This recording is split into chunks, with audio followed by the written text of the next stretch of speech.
Je viens de relire les évangiles à la lumière de ma théorie selon laquelle Jésus est venu essentiellement pour les tribus perdues d'Israël. Et la première raison qui vient, en fait, c'est qu'il va chercher 12 apôtres. Et la recherche de ces 12 apôtres a une valeur symbolique. Il s'agit de réunir les 12 tribus.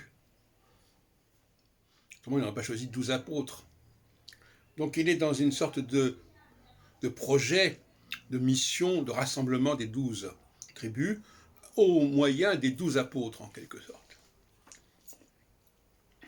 Alors, je vais récapituler un peu ce que j'ai capté dans ma lecture des 4 évangiles.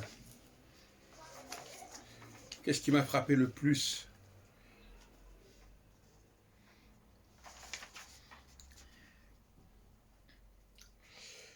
Il me semble qu'une expression qu'il utilise qui est utilisée dans l'évangile de Jean est particulièrement frappante. L'une des prophètes en son pays. Et il dit ça en allant en Galilée. Parce que lui, il est judéen, et il s'aperçoit, il est conscient qu'il n'est pas venu pour les Judéens. Il est venu pour les Galiléens, il est venu même pour les Samaritains, pour les gens du Nord. Ceux qui sont réprouvés, ceux qui sont rejetés, ceux qui ont fauté. Donc d'ailleurs on lui dit, il y a une phrase qui est tout à fait frappante à ce sujet. Alors, il traite les Juifs d'ailleurs carrément d'enfants du diable. Hein, il emploie cette expression. L'expression est très dure comme ça. Et moi-même on m'avait demandé de faire un travail sur le diable dans les évangiles et dans la Bible en 1997 pour les journées de Cerisy. Et je ne m'étais pas arrêté à ce passage, mais il y a un autre passage où on parle de la synagogue du diable, que j'avais signalé.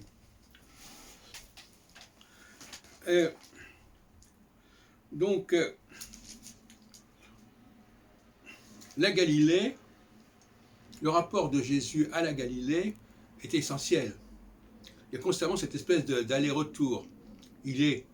L'annonciation se fait en Galilée, mais il naît à Jérusalem. Et il repart pour la Galilée.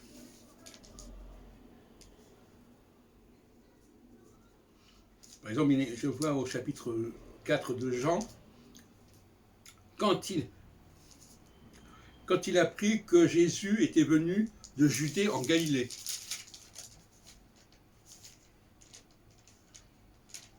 Et toujours dans le chapitre 4, qui me paraît fondamental de l'évangile de Jean, beaucoup de Samaritains de cette ville crurent en Jésus à cause des paroles de la femme.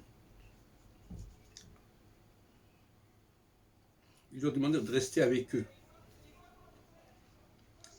Et quelque part, cette façon que Jésus a de venir vers les Galiléens, vers les gens du Nord, vers les Samaritains, c'est justement ce qui caractérise le Messie à leurs yeux.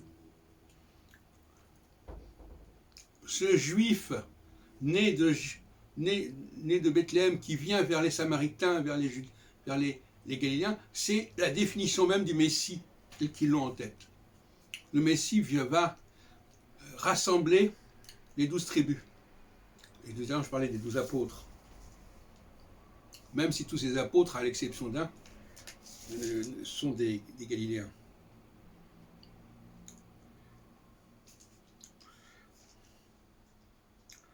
Toujours dans le chapitre 4 de Jean, ne serait-il pas le Messie, se demande une Samaritaine.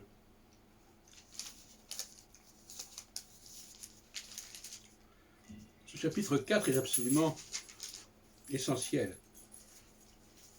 Et je noterai d'ailleurs aussi que le mot juif ne figure que dans Jean. Les juifs, et notamment, donc c'est une expression qui n'est pas utilisée dans les autres évangiles. Et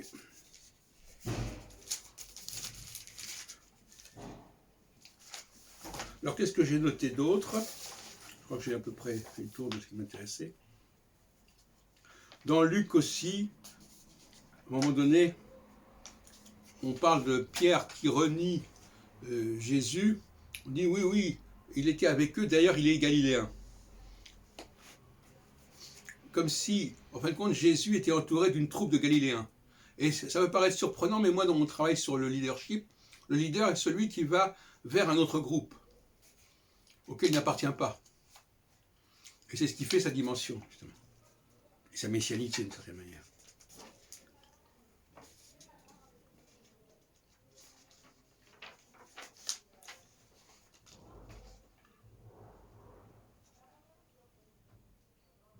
Alors, ensuite, je reviens sur l'évangile de Luc maintenant, et je note que Luc fait souvent référence à Israël. Il fait référence à la famille de Jacob, et Jacob c'est Israël. Dès le chapitre 1 et au chapitre 2, on dit la consolation d'Israël. Et c'est d'ailleurs dans Luc que l'on parle des 12 apôtres, du choix des 12 apôtres, qui renvoie à l'idéal des 12 tribus.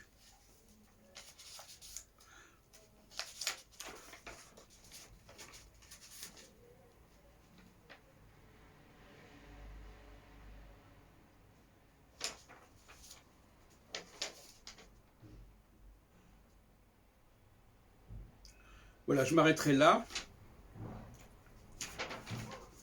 Je crois que la démonstration est assez bien faite. Dans les évangiles, l'enjeu, c'est le rapport entre les Juifs et les Galiléens, et les gens du Nord et les Samaritains.